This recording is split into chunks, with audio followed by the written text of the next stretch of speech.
You know how some people can get really serious about wine tasting? Swirling it around, talking about tannins, all that. Oh, yeah. Well, get ready because today we're diving deep into a world that's just as complex and fascinating, maybe even more so, coffee tasting. It's true. And what's amazing is that even if you don't consider yourself a huge coffee fanatic, I think you'll find some really surprising insights as we go through all this information from RoleCatcher. Right. It's not just about the tasting itself. We've got their career guide for coffee tasters, which is super interesting, some info about the tools they offer job seekers, and then a general overview of their whole platform. Yeah, it's pretty comprehensive. Definitely. But okay, let's start with the basics. What does a coffee taster actually do all day? I mean, it can't just be sipping espresso in a cafe and saying, delicious, can it? Haha, right. According to RoleCatcher's career guide, it's actually way more than just enjoying a cup of joe, though I'm sure that's a perk. Yeah. These folks, these coffee tasters, they're the ones who are evaluating the quality of the beans, figuring out their flavor profiles, all of that. Oh, interesting. So, like, are they the ones who decide if a batch of beans is good enough to sell? Exactly. They'll determine the grade of the beans, how much they're worth on the market, even come up with those unique blends you find at your local coffee shop or in the grocery store. Okay, hold on. Blending formulas, that's what they call it. That makes it sound incredibly scientific, like some kind of secret recipe. You know what? It kind of is a bit of a secret recipe or maybe a formula, like you said. Think of it this way. Imagine a perfumer who's like meticulously combining different scents, different notes to create a specific fragrance. Oh, I see what you mean. Yeah, blending coffee is surprisingly similar, actually. Those tasters, they have to identify incredibly subtle notes in the coffee, and then they have to take those perceptions, those flavors, and translate them into these precise ratios for blending different beans together. It's really an art. Wow, it's like they're composing a symphony of flavor, but in a cup. That's amazing.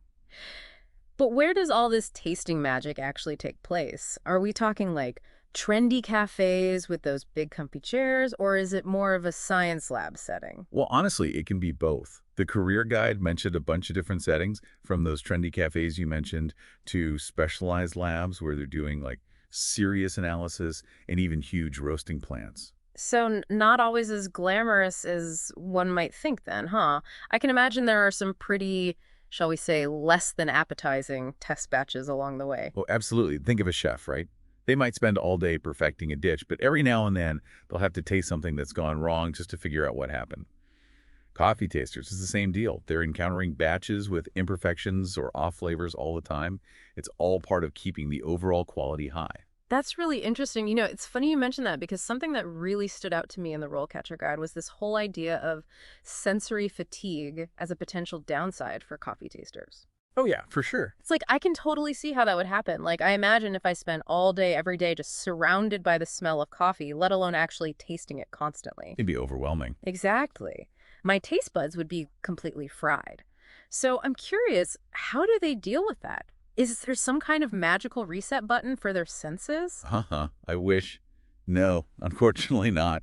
But they do have some techniques they use to kind of like recalibrate. Frequent breaks are a big one, just to give their palates a chance to rest. Makes sense. And this is going to sound kind of funny, but they might actually smell something neutral, like unbrewed coffee beans in between tastings. Wait, really?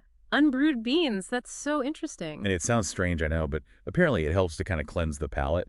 And then there are also specific palate cleansing techniques they can use, almost like what you do in between courses at a fancy restaurant. Wow, it's a whole process. It really makes you realize that this isn't just a matter of having like a naturally refined palate. It's about actively maintaining and training those senses, right? Absolutely. It takes real dedication. Totally.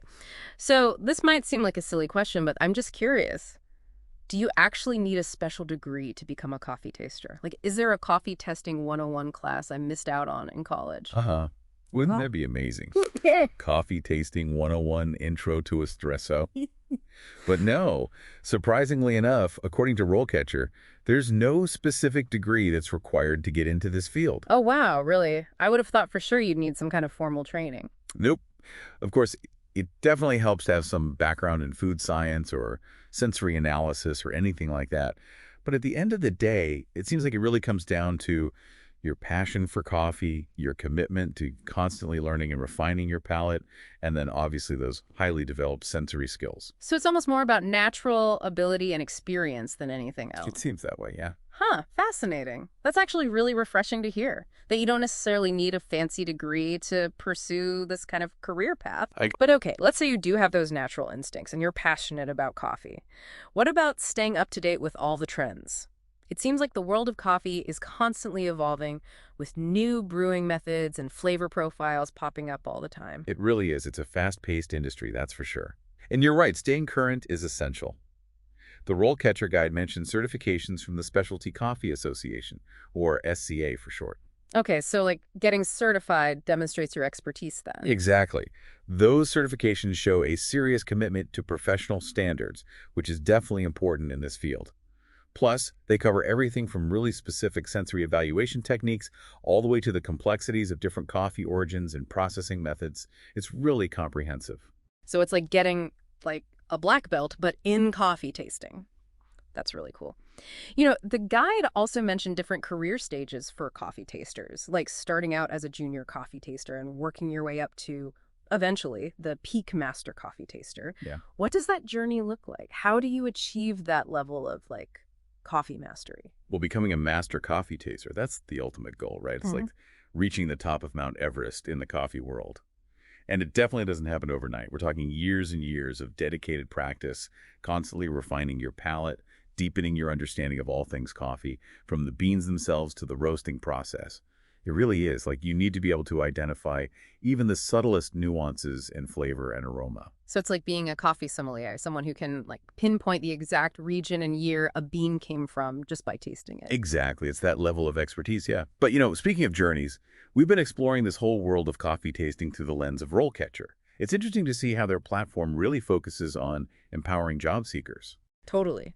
And it's not even just about coffee, right? They have tools and resources that could be super useful for anyone navigating the job market these days. Oh, absolutely. Like, one thing that really stood out to me was their AI resume tailoring tool.